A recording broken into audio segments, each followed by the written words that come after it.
Once upon a time, in a faraway land, there lived a wealthy merchant who had 3 daughters. The youngest, named Beauty, was kind, gentle, and loved by everyone. Unlike her sisters, who only cared about riches and fashion, Beauty found joy in reading books, helping others, and appreciating the simple things in life. One day, the merchant lost all his wealth in a storm at sea and was forced to move his family to the countryside. They lived a humble life, and while her sisters complained constantly, Beauty worked hard and remained cheerful. One morning, the merchant received news that one of his ships had arrived safely. Hoping to recover his fortune, he prepared for a journey. Before he left, he asked his daughters what they would like as gifts. The eldest asked for jewels. The second wanted fine gowns. Beauty simply said, "Bring me a single rose, for that would make me happy." The merchant reached the city, but sadly, his ship's cargo had been seized to pay off debts. Disappointed, he returned home. On the way, he lost his way in a snowstorm and stumbled upon a mysterious castle. Strangely, the castle seemed empty, but food was laid out, and a fire was burning. Grateful and cold, he took shelter for the night. The next morning, as he left, he spotted a beautiful rose garden. Remembering Beauty's request, he picked a single rose. Suddenly, a terrible roar echoed through the garden. Out from the shadows emerged a ferocious beast, tall, cloaked in fur and fangs, with sorrowful eyes. "You dare steal from my garden after enjoying my hospitality?" the beast growled. The merchant pleaded for forgiveness and explained it was a gift for his daughter. The beast relented, but under one condition.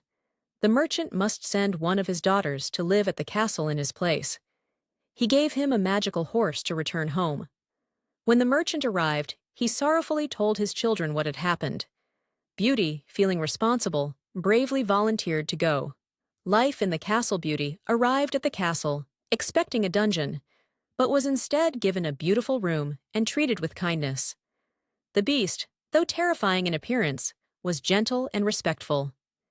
Every night they dined together, and every night he asked her, "Beauty, will you marry me?" She always replied kindly, "No, beast."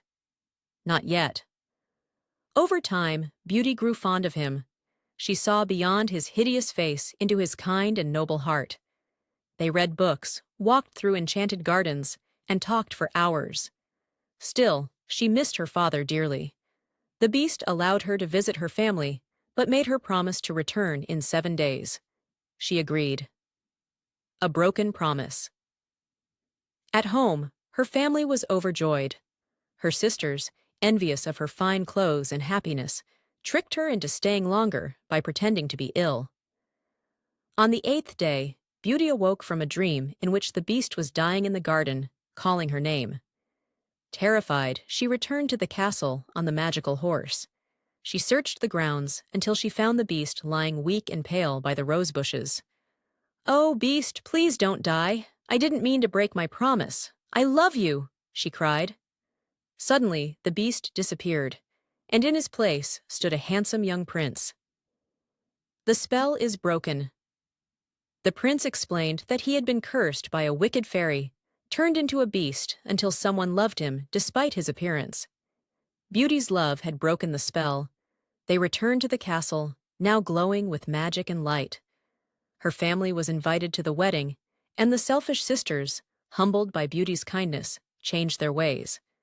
Beauty and the prince were married, and she became a wise and beloved queen, ruling with compassion and joy. Moral of the story: true beauty comes from within. Kindness, courage, and love can transform even the darkest of curses.